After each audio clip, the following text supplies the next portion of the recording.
रामनवमीमध्ये असं काही होईल याचा मी विचारही केला नव्हता. काय झालं ते तुम्हाला व्हिडिओच्या शेवटी सांगतेच. आज ना मी ट्रॅडिशनल अटायर मध्ये रेडी होऊन ना रामाच्या जन्मासाठी निघाले बरं का, दर्शन घेण्यासाठी. आणि आज आपण श्रीरामपूर मधील रामनवमी एक्सप्लोर करणार आहे. तर मस्त असं सुंदर एकदम रामाचं मंदिर आहे तिथे. आणि आज ऊनही खूप प्रचंड आहे. अशा कडक उन्हामध्ये मी आज निघालीये.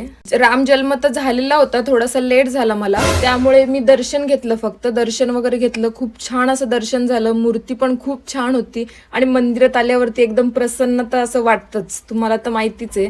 आणि रामनवमीचा स्पेशल असा प्रसाद सुंठ वडा घेतला, प्रसाद वगैरे खाल्ला. आणि इकडे बाहेर आहे ना रथ सजवायची तयारी चालली होती.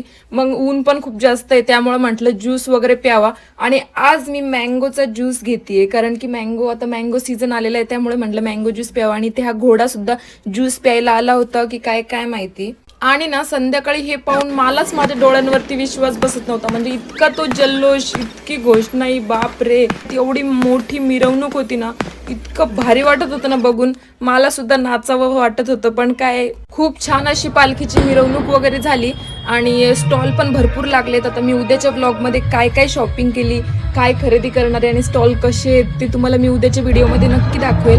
आजच्या पुरतं एवढंच, बाकी भेटू उद्याच्या ब्लॉगमध्ये. आणि या क्लिप्स बघून तुम्ही सुद्धा एन्जॉय करा.